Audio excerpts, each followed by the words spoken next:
Vinayak English देसी तड़का English world के इस चैनल में आपका स्वागत। मैं कमल पारा साहब। इंग्लिश के वाक्यों का हिंदी में ट्रांसलेशन कैसे करें इस संदर्भ में मैं अब तक जो वीडियो बनाया है वो सभी वर्ब आधारित है। वर्ब का मतलब क्रिया आधारित।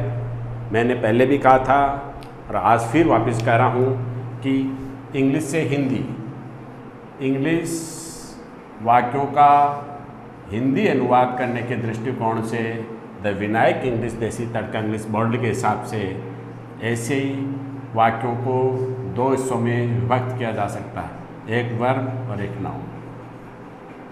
वर्ब को हिंदी में क्रिया कहते हैं और क्रिया उसको कहते हैं जिसकी फर्स्ट, सेकंड और थर्ड फॉर्म होती है। नाउन को हिंदी में संज्ञा कहते हैं और संज्ञा उसको कहते हैं द विनायक इंग्लिश देसी तड़का इंग्लिश वर्ल्ड के हिसाब से जिसकी फर्स्ट और सेकंड थर्ड फॉर्म न होती हो। इंग्लिश के वाक्यों का हिंदी रूपांतरण करना अगर सीखना हो तो द विनायक इंग्लिश देसी तड़का इंग्लिश वर्ल्ड के हिसाब से अंग्रेजी को दो हिस्सों में विभक्त किया जाता है, एक वर्ब और एक नाउन। वर्ब आधारित वाक्यों को दो हिस्सों में विभक्त किया गया द विनायक इंग्लिश के हिसाब से। वर्ब आधारित वाक्य दो होते हैं, एक सिंपल और एक पैसिव। इसका वर्णन भी मैंने पूर्व के वीडियो में किए हैं। सिंपल से आज से जिस वाक्य में काम करने वाला मौजूद हो और पैसिव से आज से जिस वाक्य में काम करने वाला नहीं हो। इंग्लिश दो हिस्सों में व्यक्त होती है, वर्ब और नाउन। अब वर्ब आधारित वाक्य किसको कहा जाता है, नाउन आधारित वाक्य किसको कहा जाता है?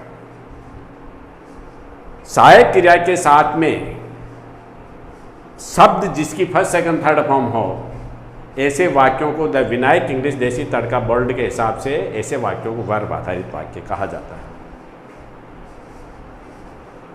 नाउन आधारित वाक्य किसको कहा जाता है कि जब सहायक क्रिया के साथ में ऐसा शब्द हो जिसकी फर्स्ट सेकंड थर्ड फॉर्म नहीं हो, उसको संज्ञा कहते हैं, संज्ञा को नाउन कहते हैं। और ब्रिटिश टेक्नोलॉजी के नियमों के हिसाब से नाउन की परिभाषा क्या है इससे हमारे को कोई लेना देना नहीं है। यह इंडियन टेक्नोलॉजी है और इंडियन स्टूडेंट्स इंडियन टेक्नोलॉजी जो मैं पढ़ा रहा हूँ उसको सहजता से ग्रहण कर रहे हैं। और मैंने पहले भी कहा और आज भी कह रहा हूँ कि ट्रांसलेट पढ़ाने के दौरान सभी छात्रों को प्रतियोगी परीक्षा के छात्र BA, MA, secondary, senior secondary और यहाँ तक कि 3-4 क्लास तक के छात्र सभी एक छत के नीचे बैठकर पढ़ते हैं। इसको क्लास वाइज पढ़ाने की ज़रूरत नहीं है। वर्ब आधारित वाक्य सिंपल और पैसिव, आज मैं नाउन पढ़ा रहा हूँ, उसी से पहले मैं वर्ब का थोड़ा और इंट्रोडक्शन दे देता हूँ। वर्ब उसको कहते हैं जिसकी फर्स्ट सेकंड थर्ड फॉर्म हो। और वर्ब आधारित वाक्य दो हिस्सों में विभक्त होते हैं। जैसे मम्मी मुझे प्रेरित करेगी, मुझे कौन प्रेरित करेगी? मम्मी सब्जेक्ट है। पापा ने मेरे को उपहार भेजा, मेरे को उपहार किसने भेजा? पापा ने। वाक्य सिंपल है। और छात्रों को पाठ्यक्रम पूरा करने की सलाह दी गई। छात्रों को पाठ्यक्रम पूरा करने की सलाह किसने दी? नाम नहीं दे रखा है, यह वाक्य पैसिव का है। मित्रों के साथ घर पर फिल्म देखी गई, मित्रों के साथ घर पर फिल्म किसने देखी? नहीं है, ये वाक्य पैसिव का है। और तमाम 8 प्रकार के वाक्य सिंपल और पैसिव के संयुक्त रूप से 16 वाक्य में अब तक पढ़ा चुका हूँ। अब मैं नाउन आधारित वाक्य पढ़ा रहा हूँ। वर्ब और नाउन आधारित वाक्यों को ये ट्रांसलेट करके समझने के दृष्टिकोण से अंतिम अध्याय है और संज्ञा को मैं आज पढ़ा रहा हूँ। देखिएगा वर्ब और नाउन में क्या फ़र्क होता है। अंग्रेजी दो हिस्सों में विभक्त होती है। द विनायक इंग्लिश देसी तड़का वर्ल्ड के हिसाब से अंग्रेजी दो हिस्सों में विभक्त होती है। वर्ब और नाउन में और भी सहजता से समझ लें उसके हिसाब से मैं आपको बता रहा हूँ। अंग्रेजी दो हिस्सों में विभक्त होती है, एक वर्ब उसको कहते हैं जिसकी फर्स्ट सेकंड थर्ड फॉर्म हो और वर्ब को हिंदी में क्रिया कहते हैं। क्रिया का मतलब काम करने वाली। और एक हिस्सा होता है नाउन नाउन को हिंदी में संज्ञा कहते हैं और संज्ञा उसको कहते हैं जिसकी फर्स्ट, सेकंड, थर्ड फॉर्म नहीं होती हो। सहजता से समझने के दृष्टिकोण से द विनायक इंग्लिश देसी तर्क इंग्लिश बोर्ड के अनुसार नाउन उसको कहते हैं जिसकी फर्स्ट, सेकंड, थर्ड फॉर्म नहीं होती है। फॉर एग्जाम्पल देखिएगा, जैसे कि प्ले, यह फर्स्ट फॉर्म है, यह सेकंड फॉर्म है और यह थर्ड फॉर्म है। इसका मतलब खेलना,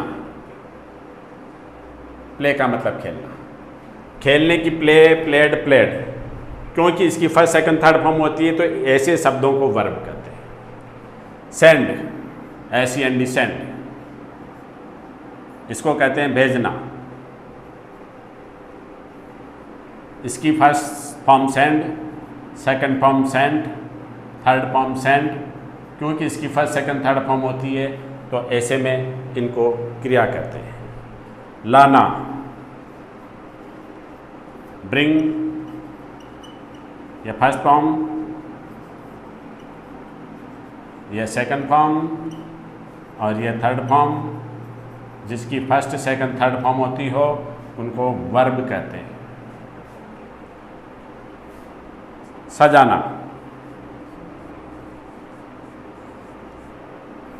डेकोरेट, DECORATE, या फर्स्ट फॉर्म, DECORATED, ये सेकंड फॉर्म और यही थर्ड फॉर्म होती है डेकोरेटेड। जिस शब्द की फर्स्ट, सेकंड, थर्ड फॉर्म होती हो, जैसे खेलना है, प्ले, प्लेड, प्लेड, ये वर्ब है। भेजने को सेंड, सेंड, सेंट, ये वर्ब है। लाने को ब्रिंग, ब्रॉट, ब्रॉट, ये वर्ब है। और डेकोरेट, डेकोरेटेड, डेकोरेटेड, ये वर्ब है। वर्ब उसको कहते हैं द विनायक इंग्लिश देसी तड़का बोल्ड के हिसाब से वर्ब उसको ऐसे शब्द को कहा जाता है जिसकी फर्स्ट, सेकंड, थर्ड फॉर्म होती है। नाउन किसको कहते हैं जो देखिएगा, जैसे कि फादर, फादर को पिताजी, पापा, डैडी, कुछ भी समझ लो हिंदी के दृष्टिकोण से। जिस तरीके से खेलने को प्लेड, प्लेड, प्लेड कहते हैं, वैसे पिताजी को फादरडो, फादरडिंग नहीं कहते हैं। जो मैं बोल रहा हूँ, जब मैं पढ़ाता हूँ, जैसे मैंने बोला फादरडो, फादरडिंग नहीं होता है। जब मैं क्लास में इसे पढ़ाता हूँ तो सभी बच्चे हंसने लग जाते हैं। मेरा मुख्य लक्ष्य है पढ़ने के दौरान छात्र निराश न हो, हंसता रहे, समझता रहे। मैं नाउन का जिस तरीके से परिचय आपको दे रहा हूँ, आज से पहले किसी ने दिया नहीं। वो सब ब्रिटिश टेक्नोलॉजी आधारित नियमों के अनुसार पढ़ाते हैं। मैं इंडियन टेक्नोलॉजी के हिसाब से पढ़ाता हूँ। इंडियन टेक्नोलॉजी तुरंत प्रभाव से किसी भी समस्या का हल ढूंढती है और इसमें ब्रिटिश टेक्नोलॉजी के ट्रेडिशनल नियमों का इसमें कहीं उल्लेख नहीं है। जब मैं ऐसा बोलता हूँ तब सभी छात्र हंसते हैं। हंसने का मतलब उनको ये कॉन्सेप्ट क्लियर हो गया कि वर्ब उसको कहते हैं जिसकी फर्स्ट, सेकंड, थर्ड फॉर्म होती है। पापा को पिताजी कहते हैं तो फादरडो, फादरडिंग नहीं कहते हैं। 3 क्रॉस का मतलब इसकी फर्स्ट, सेकंड, थर्ड फॉर्म नहीं होती है तो ये नाउन है। ठीक उसी तरीके से काऊ, काऊ का मतलब गाय हो गया। काउडाओ, काउड़ी होता है क्या? नहीं होते हैं। बच्चे फिर हंसने लगते हैं। वो समझ जाते हैं इस बात को कि भाई जिसकी फर्स्ट, सेकंड, थर्ड फॉर्म नहीं होती उसको नाउन कहते हैं। सिस्टर, बहन, इसकी फर्स्ट, सेकंड, थर्ड फॉर्म सिस्टरडो, सिस्टरिंग होता है? नहीं होता है। बच्चे फिर हंसने लग जाते हैं।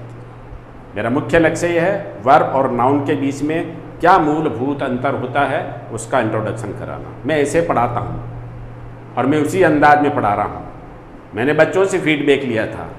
जब बच्चों में पढ़ाऊँ, जब मैं वीडियो बनाऊँ सोशल मीडिया के लिए, तब नियमों का उल्लेख करूँ या मैं जैसे आपको पढ़ा रहा हूँ उसी तरीके से, तो जितने भी बच्चे हैं सभी ने एक स्वर में कहा आप उसी तरीके से वीडियो बनाएं जिस तरीके से आप हमें पढ़ा रहे हैं।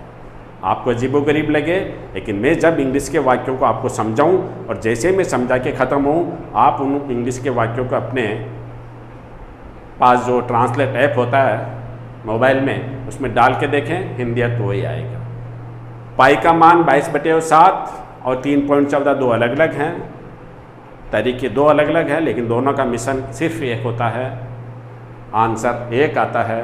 ठीक उसी तरीके से ब्रिटिश टेक्नोलॉजी के नियमों के आधार पे जो टेंस पढ़ाए जाते हैं उनका नियम अलग है, और हम ठहरे इंडियन और हमारा तरीका अलग है, लेकिन दोनों का आंसर एक आएगा। आप अवश्य आजमाएं। आगे देखिएगा, ये समझ में आ गया। और जैसे कि वाटर, वाटर का मतलब पानी होता है, वाटरडो वाटरिंग होता है, नहीं होता है, तो ये नाउन है। और जैसे कि ब्यूटीफुल, BEAUT, ब्यूटीफुल का मतलब हो गया सुंदर, सुंदर, इसकी फर्स्ट सेकंड थर्ड फॉर्म नहीं होती है, तो ये भी नाउन है। आप देख रहे होंगे ब्यूटीफुल को, ब्यूटीफुल जो सुंदर होता है, ब्रिटिश टेक्नोलॉजी के ट्रेडिशनल नियमों में इसको एडजेक्टिव कहा जाता है। एडजेक्टिव का हिंदी अर्थ होता है विशेषण, और द विनायक इंग्लिश देसी तड़का वर्ल्ड के हिसाब से एडजेक्टिव नाउन का एक हिस्सा होता है।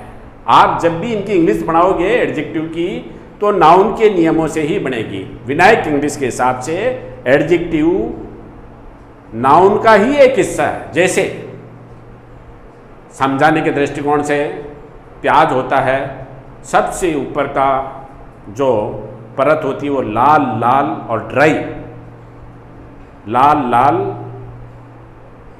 और सूखा सूखा, उसके ऊपर एक परत होती है, फिर उसके अंदर वाइट वाइट, हर परत के नीचे वाइट, हर परत के नीचे वाइट, तो सबसे ऊपर जो परत है प्याज के ऊपर वो लाल वाली, उसको आप नाउन कह दो। और उसके अंदर जितने भी सफ़ेद सफ़ेद परतें आ रही है, परत के बाद परत, उसको उनको आप एडजेक्टिव समझ लो। यानी कि एडजेक्टिव द विनायक इंग्लिश देसी तड़का वर्ल्ड के हिसाब से नाउन का ही है। दूसरा और अर्थ है, जैसे कि आपके घर पर 10 डिब्बे पड़े हुए हैं, हर डिब्बा दूसरे डिब्बे से बड़ा है, हर 10 डिब्बे पड़े हुए हैं, हर डिब्बा दूसरे डिब्बे से बड़ा है।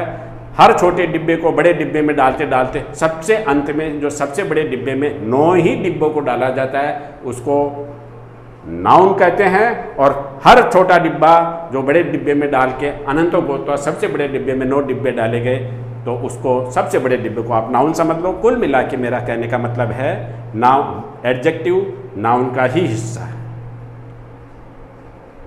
और हम पढ़ाते हैं तब एडजेक्टिव को एडजेक्टिव नहीं कहते हैं, उसको विशेषण नहीं कहते हैं, हम एडजेक्टिव को नाउन ही कहते हैं। यह मूलभूत अंतर है। ब्रिटिश टेक्नोलॉजी के ट्रेडिशनल नियमों के हिसाब से अगर सीखे तो नाउन में और एडजेक्टिव में यह मूलभूत अंतर है। आइए देखिएगा, और भी रोचक अंदाज में मैं आपको पढ़ा रहा हूं। नाउन और वर्ब दोनों में मूलभूत अंतर क्या है, ये मैंने आपको बताया। अब नाउन को मैं थोड़ा डीप में समझा रहा हूं, डीप में समझा रहा हूं। नाउन में और वर्ब में क्या अंतर होता है जो देखिएगा। नाउन में, नाउन को द विनायक इंग्लिश देसी तड़का वर्ल्ड के हिसाब से, नाउन को देसी तड़का इंग्लिश वर्ल्ड के हिसाब से 2 हिस्सों में विभक्त किया गया है। एक होता है नाउन, नाउन तो नाउन ही होता है, लेकिन the Vinayak English God Ganesha, मेरे आराध्य देव गॉड गणेशा के आशीर्वाद से रचित द विनायक इंग्लिश लिखा मैंने है, लेकिन संपूर्ण ज्ञान गॉड गणेशा से, जो समझ लो वाईफाई के जरिए मेरे दिमाग में वो आया आइडिया और मैंने उनको लिख दिया। भारत सरकार ने मुझे इसका कॉपीराइट भी दे दिया। और द विनायक इंग्लिश देसी तड़का वर्ल्ड में इस तरह के संपूर्ण वाक्य हैं। अगर आपके पास ऐसी बुक्स हो तो सिर्फ और सिर्फ 108 पेज तक के इंग्लिश वाक्यों का हिंदी अनुवाद एक नॉर्मल स्टूडेंट 30 दिन में कर लेता है, और इंटरेस्टेड और रुचिकर छात्र उनको 20 दिन, 15 दिन, 10 दिन और 5 दिन में भी कर सकता है। 108 पेज की इंग्लिश वाक्यों की हिंदी अनुवाद करने के बाद बच्चा आराम से इंग्लिश के वाक्यों का हिंदी अनुवाद करना सीख जाता है। तनिक भी इस बुक्स में ब्रिटिश टेक्नोलॉजी के ट्रेडिशनल नियमों का उल्लेख नहीं है। जब आप इसको पढ़ें अथवा पढ़ें तब कृपया ब्रिटिश टेक्नोलॉजी के ट्रेडिशनल नियमों का उल्लेख न करें। जैसा हम बोल रहे हैं उसी तरीके से अगर आप बच्चों से संवाद करेंगे तो आपका आउटपुट बड़ा शानदार आएगा। आजमा के देखें। और इसमें जो इंग्लिश के वाक्य लिखे हुए हैं उनको लिखकर रटने की ज़रूरत नहीं है, समझें। उसमें गाइडलाइन वैसी ही दे रखी जैसा मैंने अब तक आपको बोर्ड पे समझाया, और फिर भी ज़रूरत हो तो आप मेरे सोशल मीडिया पे देख सकते हैं। इंग्लिश के वाक्यों को लिख करके किताब को बंद करें और फिर इंग्लिश के वाक्यों का हिंदी अनुवाद अपनी नोटबुक में करें और फिर इस किताब से चेक करें। और ऐसा करते करते आपके पास कॉन्फिडेंस आ जाता है इंग्लिश वाक्यों का हिंदी अर्थ करने में। और आज से पहले अपन टेंस पढ़े उसके अनुसार तो अपन इंग्लिश के पाठों का हिंदी अनुवाद कर नहीं पा रहे हैं, लेकिन अगर इस टेक्नोलॉजी के बेस से आप चलोगे, अरे भाई मेरे यहाँ पे तो 2-3 स्टूडेंट दूसरी तीसरी कक्षा के छात्र भी इंग्लिश धनाधन सीख रहे हैं। इससे ये साबित हो गया कि बच्चों से अगर सीधे सरल अंदाज में संवाद कायम किया जाए तो वो सीखने को तैयार है। तो भला क्यों अपन उनको ऐसे जटिल नियमों में फंसाएं। देखिएगा, नाउन को विनायक इंग्लिश देसी तड़का बोर्ड के हिसाब से वाक्य 2 हिस्सों में विभक्त होते हैं। एक होता है नाउन फर्स्ट। नाउन को कहते हैं संज्ञा। संज्ञा उसको कहते हैं जिसकी फर्स्ट, सेकंड और थर्ड फॉर्म नहीं होती है। दूसरा देखिएगा, आज से पहले कहीं मैंने देखा नहीं है कि संज्ञा को संज्ञा सेकंड भी कहते हैं, लेकिन तो गॉड गणेश है और उन्होंने मुझे प्रेरित किया कि बच्चों को सहजता से संज्ञा समझ में आ जाए। तो नाउन फर्स्ट और नाउन सेकंड है, ये फर्स्ट है और वो सेकंड है। इन दोनों नाउन फर्स्ट और नाउन सेकंड में क्या अंतर होता है उसके बारे में मैं समझा रहा हूँ, कृपया ध्यान से देखें।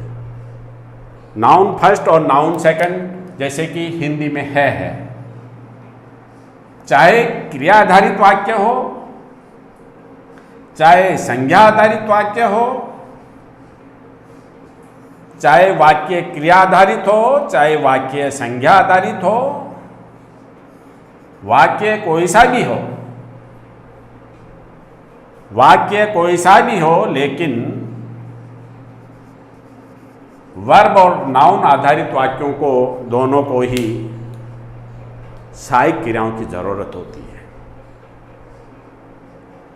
जैसे इंसान को जिंदा रहने के लिए भोजन की जरूरत होती है, 2 व्हीलर 4 व्हीलर और एरोप्लेन को चलने उड़ने के लिए पेट्रोल ईंधन की जरूरत होती है, ठीक उसी तरीके से द विनायक इंग्लिश देसी तड़का इंग्लिश बोर्ड के हिसाब से वर्ब और नाउन आधारित वाक्यों को चलने फिरने में सक्षम जो बनाती है उनको सहायक क्रिया कहते हैं।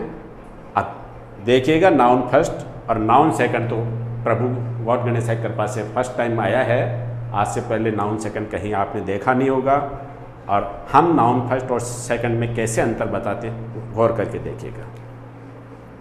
नाउन फर्स्ट में है को एमिजार कहते हैं, सहायक क्रिया एमिजार काम आती है।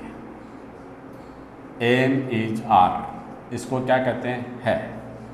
और है को नाउन सेकंड में है वेज कहते हैं, है वेज कहते हैं।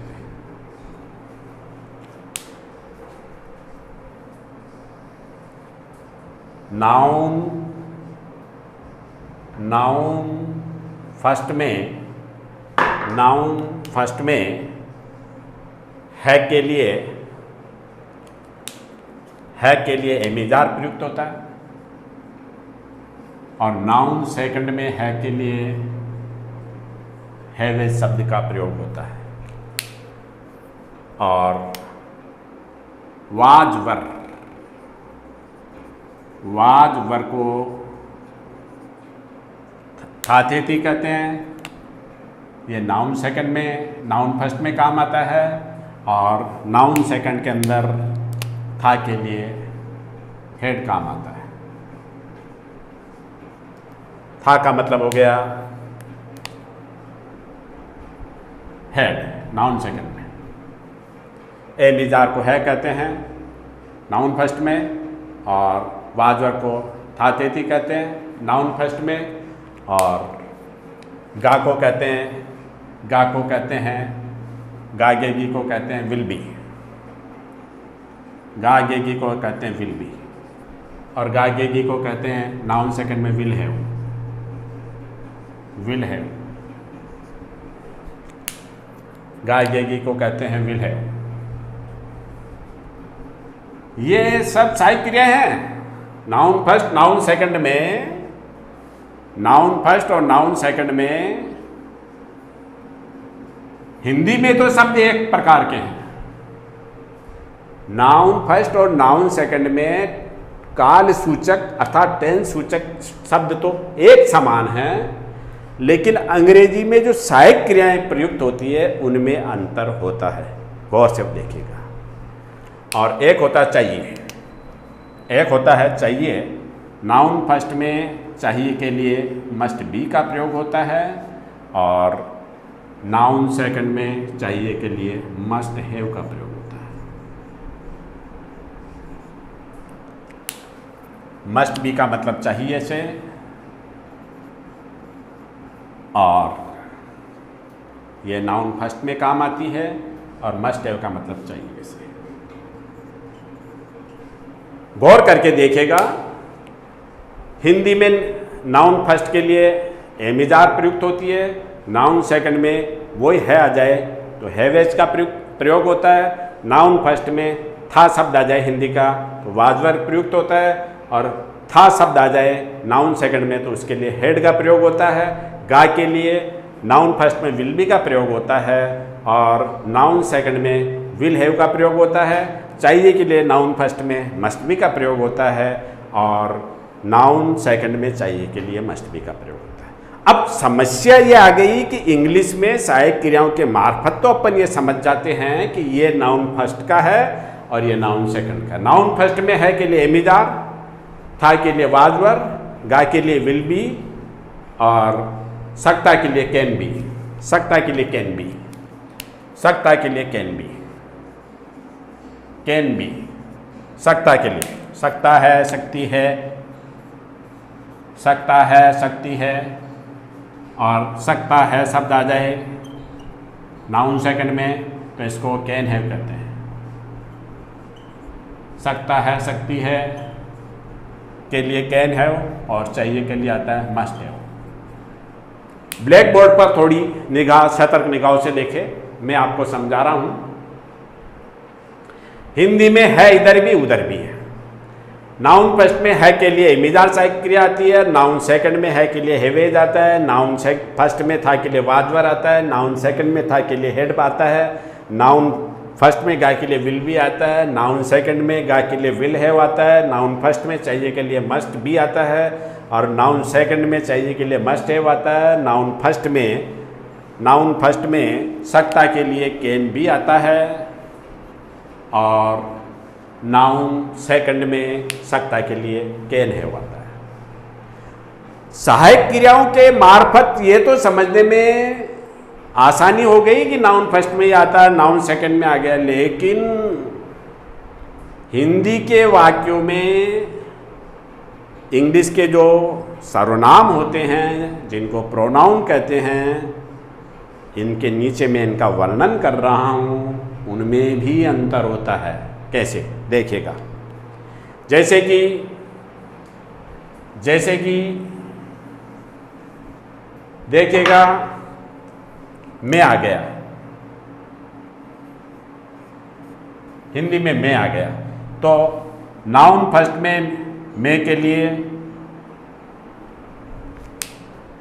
इंग्लिश में आई प्रोनाउन आ गया लिखा हुआ, ध्यान से देखिएगा।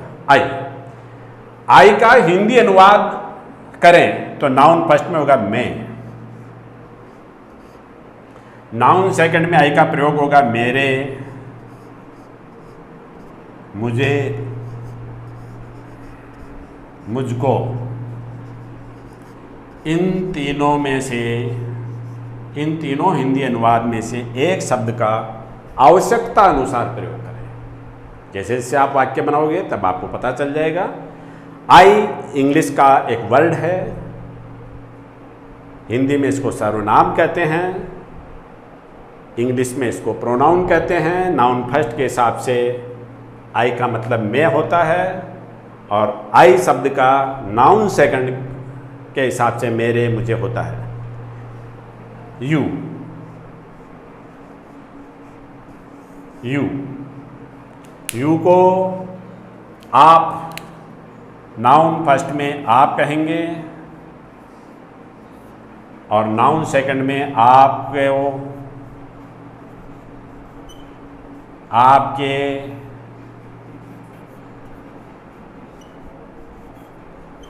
इस तरह के हिंदी के प्रोनाउन का प्रयोग करना पड़ेगा। नाउन सेकंड में इस प्रकार की सहायक क्रिया आ जाए और वाक्य में यू हो।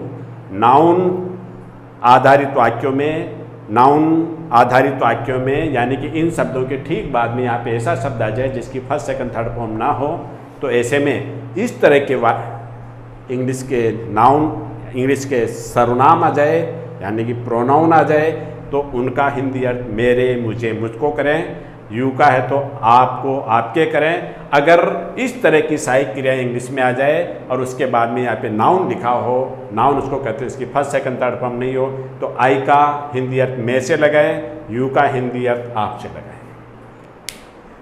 फिर आ गया दे। दे, दे शब्द प्रोनाउन है। नाउन इस तरह की हेल्पिंग वर्ब आ जाए और दे हो तो उसका हिंदी अर्थ आप वैसे लगाएं। और दे का मतलब इस तरह की सहायक क्रिया आ जाए तो दे का मतलब उन्हें, उनको,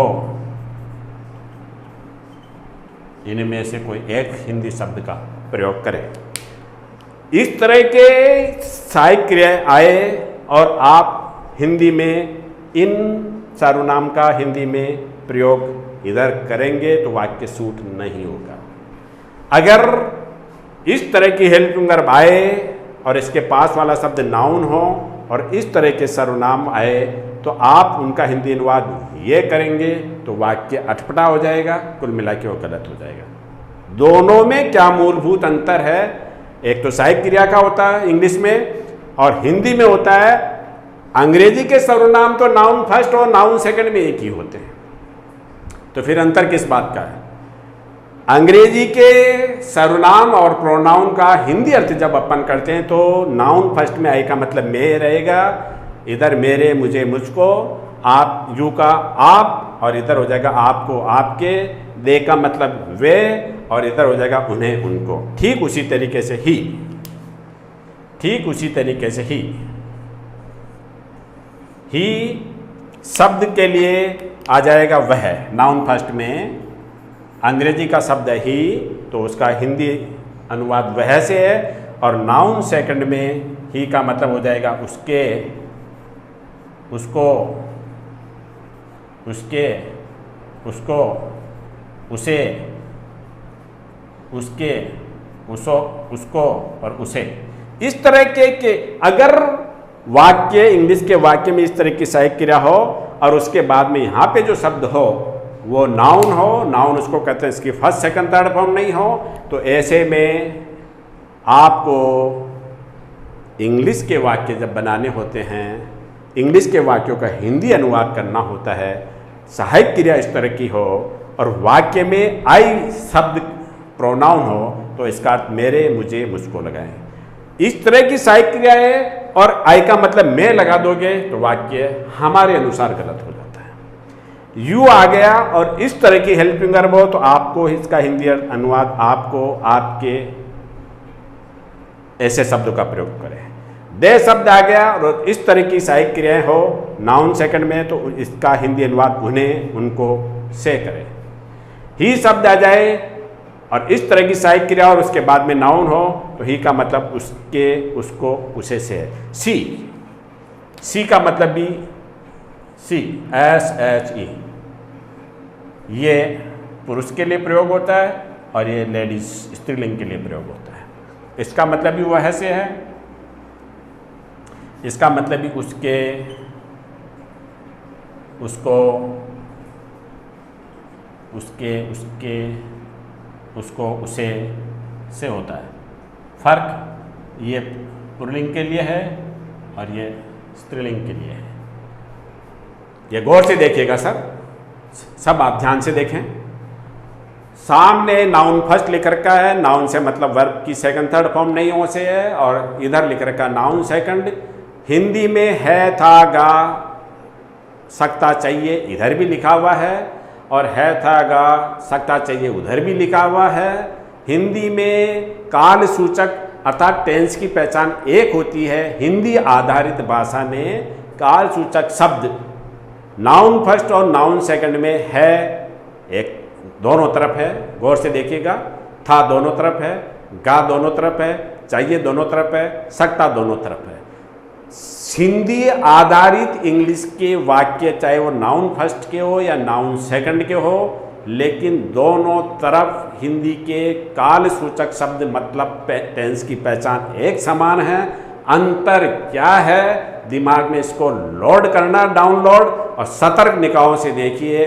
नाउन फर्स्ट में है के लिए एमिजार है, नाउन सेकंड में है के लिए हैवे, फर्स्ट में था के लिए वाजवर है, नाउन सेकंड में था के लिए हेड है, नाउन फर्स्ट में गाय के लिए विल बी है, नाउन सेकंड में गाय के लिए विल हैव है, नाउन फर्स्ट में चाहिए के लिए मस्ट बी है, नाउन सेकंड में चाहिए के लिए मस्ट हैव है, और सकता है शब्द के लिए नाउन फर्स्ट में कैन बी सहायक क्रिया का प्रयोग होता है, और नाउन सेकंड में सकता के लिए कैन हैव का प्रयोग होता है। और नीचे अब प्रोनाउन पे आइए। इंग्लिश आधारित प्रोनाउन नाउन फर्स्ट में और नाउन सेकंड में एक समान आते हैं, तो फिर अंतर किस बात का, वापिस देखिएगा। आई यू दे ही सी, ये जो शब्द लिखे हुए हैं ये सब अंग्रेजी के सर्वनाम हैं। अंग्रेजी के सर्वनाम नाउन फर्स्ट और नाउन सेकंड में तो एक समान ही आते हैं, तो फिर अंतर किस बात का होता है, तो गौर से देखिएगा। नाउन फर्स्ट में आई के लिए मैं शब्द का हिंदी प्रयोग होता है प्रोनाउन के लिए, और आई का मतलब नाउन सेकंड में मेरे, मुझे, मुझको से होता है। यू अंग्रेजी का प्रोनाउन है, उसके लिए नाउन फर्स्ट में आपका प्रयोग होगा, और यू शब्द नाउन सेकंड में इसका हिंदी अर्थ आपको, आपके से होता है। अंग्रेजी में दे प्रोनाउन है, उसका हिंदी अनुवाद नाउन फर्स्ट में वैसे होगा, और दे का प्रयोग, दे का हिंदी अनुवाद प्रयोग करेंगे नाउन सेकंड में, तो हिंदी अर्थ होगा उन्हें, उनको। इनमें से एक लिखना होता है, जैसे जैसे आप प्रैक्टिस करोगे सब कुछ क्लियर हो जाएगा। ही का, ही जो इंग्लिश का प्रोनाउन है उसका हिंदी अनुवाद के दृष्टिकोण से अर्थ वह निकलता है, और ही का अर्थ उसके, उसको, उसे। यानी कि नाउन सेकंड में ही के, ही शब्द का जब अपन हिंदी अनुवाद करते हैं तो उसके, उसको, उसे से होता है। जब जैसी आवश्यकता हो उसके अनुसार इन तीनों में से एक का वर्णन कर सकते हैं। सी लेडीज स्त्रीलिंग के लिए काम में आता है, इसका मतलब भी नाउन फर्स्ट में वह से होता है, और सी का मतलब नाउन सेकंड में उसके, उसको, उसे से होता है। अब मैं आपको नाउन फर्स्ट और नाउन सेकंड में क्या अंतर होता है, हिंदी की जो पहचान होती है वो एक होती है नाउन फर्स्ट और नाउन सेकंड में, और नाउन फर्स्ट और नाउन सेकंड में अंग्रेजी की सहायक क्रियाओं में अंतर होता है, और अंग्रेजी के सर्वनाम तो एक समान होते हैं नाउन फर्स्ट और नाउन सेकंड में, लेकिन नाउन फर्स्ट का हिंदी अनुवाद करें तो इनका इस तरीके से प्रयोग होगा, और नाउन सेकंड में इन्हीं इंग्लिश के वाक्यों, इन्हीं इंग्लिश के सर्वनाम का प्रयोग करेंगे तो यह होगा। आगे डिटेल में पढ़ते हैं, देखिएगा। यह नाउन फर्स्ट और नाउन सेकंड में ग्रामर की दृष्टिकोण से क्या अंतर होता है ये मैंने आपको विस्तृत रूप से समझाया। अब मैं आपको नाउन फर्स्ट आधारित वाक्यों का हिंदी, नाउन फर्स्ट आधारित वाक्यों का कैसे प्रयोग होता है के संदर्भ में देखिएगा, गौर से देखिएगा। Noun first, noun first, noun first की वाक्य निर्माण की यह टेबल है। नाउन को हिंदी में संज्ञा कहते हैं, और इनमें क्या अंतर होता है जो देखिएगा। ये इंसान है, इंसान का मतलब सब्जेक्ट है, और नाउन फर्स्ट को मैं डिटेल में समझा रहा हूँ। नाउन फर्स्ट इंग्लिश आधारित वाक्यों का हिंदी अनुवाद करते हैं, तब नाउन फर्स्ट को मैं डिटेल में बता रहा हूँ, फिर नाउन सेकंड बताऊँगा। नाउन को हिंदी में संज्ञा कहते हैं। संज्ञा उसको कहते हैं जिसकी फर्स्ट सेकंड थर्ड फॉर्म ना हो। संज्ञा उसको कहते हैं जिसकी फर्स्ट सेकंड थर्ड फॉर्म ना हो। है के लिए नाउन फर्स्ट में है के लिए एमिजार का प्रयोग होता है और था के लिए वाजवर का प्रयोग होता है।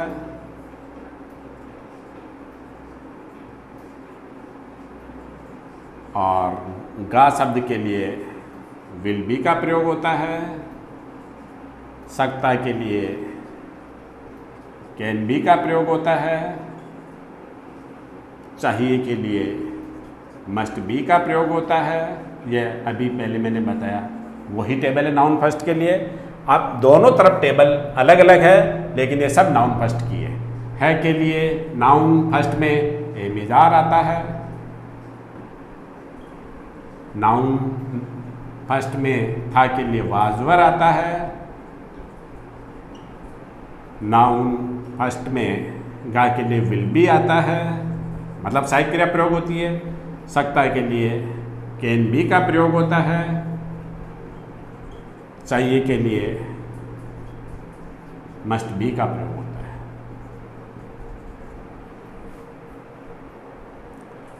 दो अलग अलग वाक्य हैं। नाउन फर्स्ट दो अलग अलग वाक्य होते हैं। कैसे होता है जो हिंदी से देखिएगा। जैसे कि यहाँ पे लिख रखा है, जैसे यहाँ पे लिख रखा है राम छात्र है, और इधर लिख रखा है अनेक छात्र हैं। दोनों में अंतर देखिएगा। छात्र नाउन है, छात्र कौन है? राम। अनेक छात्र तो हैं, लेकिन वो कौन है उनका नाम पता नहीं है। दोनों में ये संज्ञा फर्स्ट आधारित वाक्य हैं। दोनों में अंतर क्या है? छात्र कौन है? राम। उधर अनेक छात्र कौन है पता नहीं दे रखा है। फिर आ गया साहब, चांदनी सुंदर थी, चांदनी सुंदर होगी।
ये नाउन फर्स्ट और ये नाउन सेकंड। नाउन फर्स्ट का वाक्य दो हिस्सों में व्यक्त होते हैं। फॉर एग्जाम्पल देखिएगा, राम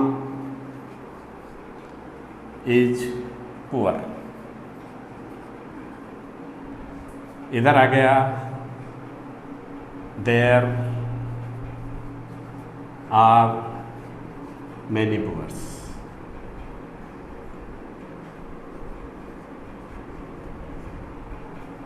फिर आ गया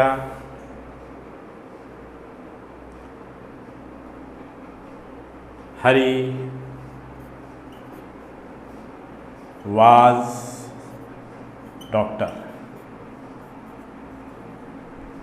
there were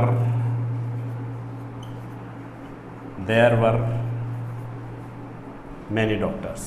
there were many doctors.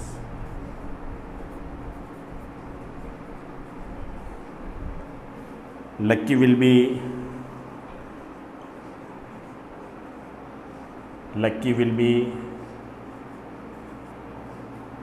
friend. There will be some friend. There will be some friends. फिर आ गया Rinku. Rinku can be player. There can be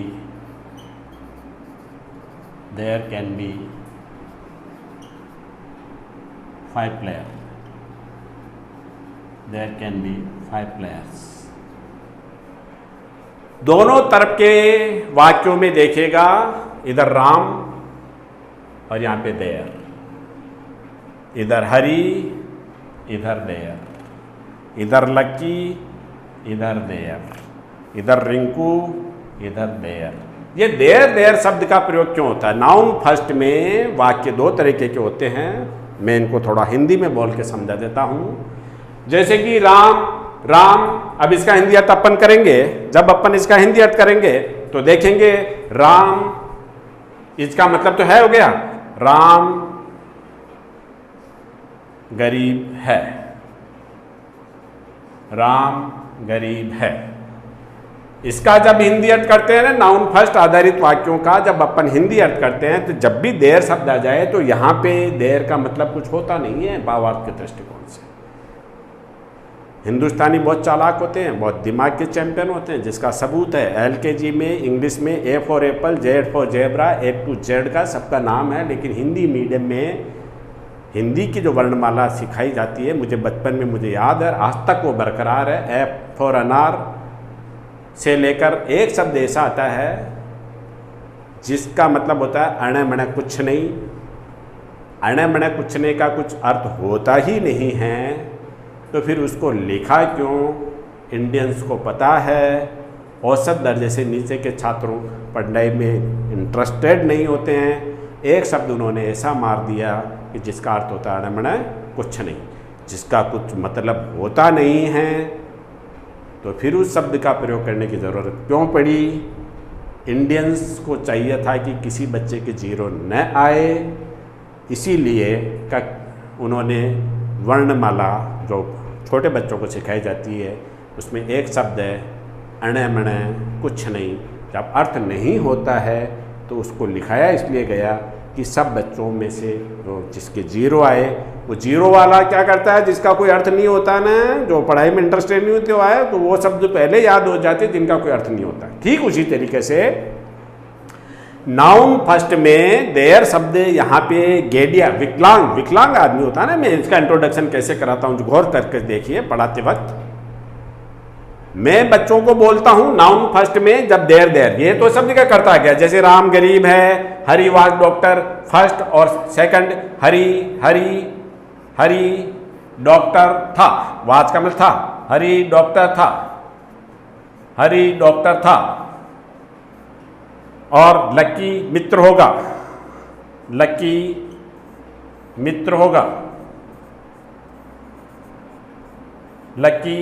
होगा. Rinku can be player, Rinku खिलाड़ी हो सकता है. रिंकू खिलाड़ी हो सकता है. रिंकू खिलाड़ी हो सकता है. रिंकू खिलाड़ी हो सकता है. एमिजार का मतलब है फर्स्ट और सेकंड, फर्स्ट और थर्ड. राम गरीब है, हरी डॉक्टर था, लक्की मित्र होगा. विल बी का मतलब गा से है. लक्की मित्र होगा. रिंकू खिलाड़ी हो सकता है. कैन बी का मतलब सकता. इधर गरीब कौन है? राम. डॉक्टर कौन था? हरी. मित्र कौन होगा? लक्की. खिलाड़ी कौन हो सकता है? रिंकू. इधर संज्ञा आधारित वाक्यों में सब्जेक्ट है, इधर अनेक, इधर हो गए. देखो इसका अपन हिंदी अर्थ करते पहले. There are many pours, are का मतलब है से हो गया, मैनी पुअर ये नाउन है, अनेक गरीब हैं, अनेक गरीब हैं। अनेक गरीब कौन है पता नहीं। ये क्रॉस का मतलब है कि जिस तरीके से गरीब कौन है राम, इधर आ गया अनेक गरीब कौन है, अनेक गरीब हैं, लेकिन अगर उनका कौन कौन है उसका वर्णन नहीं तो आगे क्रॉस लग गया। ठीक उसी तरीके से डॉक्टर कौन था हरि, और इधर आ गया मेनी डॉक्टर्स, अनेक डॉक्टर, वर्ग का मतलब थे, अनेक डॉक्टर थे, अनेक डॉक्टर थे। अनेक डॉक्टर कौन थे पता नहीं। इधर डॉक्टर कौन था हरि। दोनों में अंतर क्या है कि इधर सब्जेक्ट है, हिंदी के इधर इंग्लिश के वाक्यों में सब्जेक्ट नहीं है। नाउन फर्स्ट आधारित वाक्यों में अगर सब्जेक्ट नहीं होता हो तो सब्जेक्ट के स्थान पर जिस शब्द का प्रयुक्त होता है उसका देयर कहते हैं। देयर का हिंदी अर्थ के दृष्टिकोण से कोई अर्थ होता नहीं है साहब। तो फिर ये क्या करता है?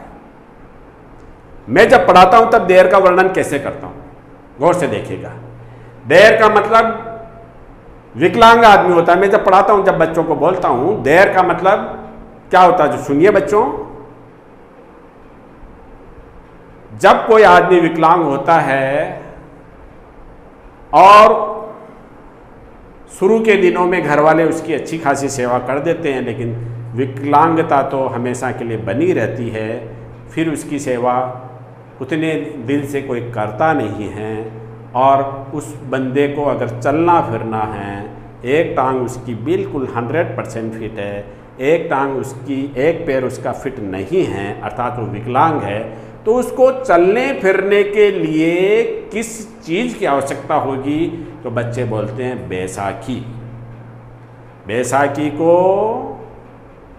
बैसाखी के सहारे वो चल फिर लेता है। हमारे राजस्थान में बैसाखी को, मैं राजस्थानी हूँ, राजस्थानी में बैसाखी को गेड़िया कहते हैं। तो बैसाखी पैर तो नहीं हो सकता, लेकिन बैसाखी पैर जितना काम करती है, आदमी को चलना फिरना सिखा देती है। बैसाखी विकलांग आदमी को चलने फिरने के काबिल बना देती है, पैर नहीं होती है। ठीक उसी तरीके से नाउन फर्स्ट में अनेक गरीब कौन है पता नहीं है, अनेक डॉक्टर कौन थे पता नहीं है, will be some friend, will be का मतलब गा, और फ्रेंड्स का मतलब मित्र, मित्र होंगे। अब मित्र कौन होंगे पता नहीं है। देयर कैन बी 5 प्लेयर, 5 खिलाड़ी हो सकते हैं, 5 खिलाड़ी हो सकते हैं। अरे भाई 5 खिलाड़ी कौन हो सकते हैं पता नहीं है। 5 खिलाड़ी हो सकते हैं, 5 खिलाड़ी कौन हो सकते हैं पता नहीं है। तो इधर और इधर दोनों प्रकार के हिंदी वाक्य देखेगा। नाउन फर्स्ट में गरीब कौन है राम, अनेक गरीब उधर देखेगा तो आ रहा है अनेक गरीब के आगे क्रॉस लगा हुआ है। ये क्रॉस से मतलब है कि अनेक गरीब है, लेकिन कौन कौन है पता नहीं है। हरि वाज डॉक्टर, इसका हिंदी अर्थ हो गया डॉक्टर कौन था हरि, स्पष्ट नाम है यानी कि सब्जेक्ट है। अब देयर वर मेनी डॉक्टर्स का हिंदी अर्थ हो गया अनेक डॉक्टर थे। अनेक डॉक्टर तो थे, लेकिन उनका नाम कौन है पता नहीं है। तो आगे क्रॉस शब्द यह कह रहा है कि इसमें सब्जेक्ट, स्पष्ट सब्जेक्ट का अभाव है। नाउन आधारित वाक्यों में, नाउन फर्स्ट आधारित इंग्लिश के वाक्यों में, ध्यान से सुनेगा, नाउन फर्स्ट आधारित इंग्लिश के वाक्यों में जब सब्जेक्ट नहीं होता है तो ऐसे में वहाँ पर देयर शब्द का प्रयोग होता है। देयर शब्द यहाँ पर बैसाखी पैर नहीं होता है और उस इंसान को चलने फिरने में सक्षम बना देती है। ठीक उसी तरीके से नाउन फर्स्ट के वाक्य जिसमें सब्जेक्ट नहीं होता है उनको चलने फिरने में सक्षम बना देती है। देयर शब्द का यहाँ पर हिंदी दृष्टिकोण से अगर देखा जाए तो कोई अर्थ नहीं होता है, अणे मणे कुछ नहीं। इंडियन ने हिंदी में अणमण कुछ नहीं बताया, ठीक उसी तरीके से अंग्रेजों ने देर का मतलब यहाँ पे अणमण कुछ नहीं से है। उन्होंने ऐसा कुछ कहा नहीं, लेकिन मेरे समझ में आया, मैं आपको समझा के बता रहा हूं। आप इस तरह के वाक्य देयर आर मेनी पुअर डाल के देख लेना, वहां पे आएगा अनेक गरीब हैं। देयर वर मेनी डॉक्टर्स, इसका वाक्य डाल के देखना, ट्रांसलेटिव में आएगा अनेक डॉक्टर थे। कौन थे पता नहीं है। हाँ, नाउन सेकंड तो मैं बाद में बताऊंगा, दोनों में मूल अंतर यह है। और नाउन सेकंड अब देखिएगा देयर में क्या होता है। देयर में क्या होता है, देयर का हिंदी अर्थ आज नाउन फर्स्ट और नाउन सेकंड के बीच में क्या क्या और किस तरीके का अंतर होता है मैंने बताया। और नाउन फर्स्ट दो हिस्सों में विभक्त होते हैं, ये मैंने बताया।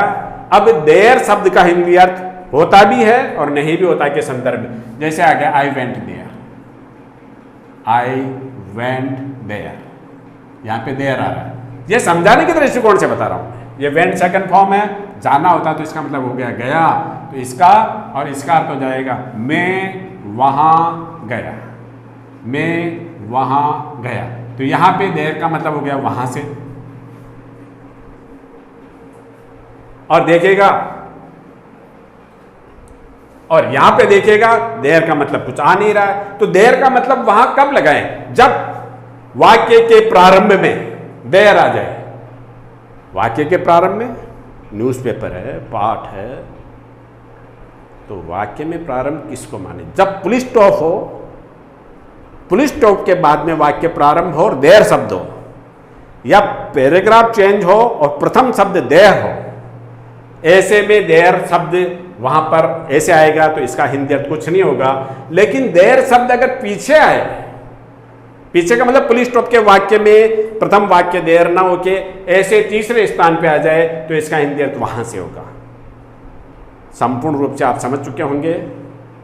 नाउन सेकंड को मैं डिटेल अगले वीडियो में बताऊंगा। सतत रूप से द विनायक इंग्लिश को पढ़ें, और जब पढ़ें तब ब्रिटिश टेक्नोलॉजी के ट्रेडिशनल नियमों का आप तनिक भी ख्याल न रखें। मेरे द्वारा पढ़ाई गई शैली आपको थोड़ा अचंभित कर सकती है, लेकिन मैं जिस तरीके से समझा रहा हूँ वो तरीका आपको थोड़ा अचंभित कर सकता है। यह सब कुछ गॉड गणेशा के आशीर्वाद से संभव हुआ है। वाईफाई टेक्नोलॉजी गॉड गणेश की कृपा से मेरे तक पहुँची। मैं उनका भक्त हूँ और मैंने उनसे कहा था कि मैं एक शिक्षक हूँ, मुझे कुछ ऐसा तो ज्ञान दीजिए कि जिससे मैं छात्रों के दिल दिमाग में अंग्रेजी रटने की जो है उसको मैं ख़त्म कर दूं, छात्रों में रोमांच उत्पन्न कर दूं।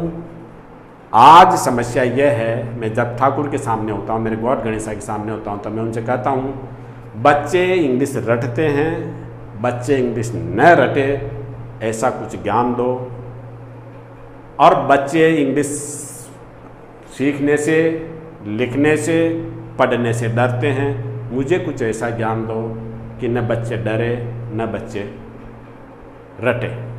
ये टेक्नोलॉजी रटना बुलाती है, ब्रेन में डाउनलोड करती है। यह तकनीक भय हटाती है और रोमांच उत्पन्न करती है। पढ़ने और पढ़ाने के दौरान जैसा मैं संवाद कर रहा हूँ वैसा आप करें। वीडियो सोशल मीडिया पे आने के पीछे मुख्य कारण कि मैं जब पढ़ाता हूँ किस तरीके से संवाद करता हूँ, उस तरीके का संवाद मैं वीडियो बनाकर, यानी कि द विनायक इंग्लिश देसी तड़का इंग्लिश मीडिया, देसी तड़का इंग्लिश वर्ल्ड के चैनल के मार्फत मैंने आपको इतना कुछ समझाया। आगे मैं नाउन सेकंड के बारे में बताऊंगा और इस तरीके से 108 पेज तक की पूर्णावधि होने के करीब पहुंच गई है। और इस तरीके से आप सतत अध्ययन करें।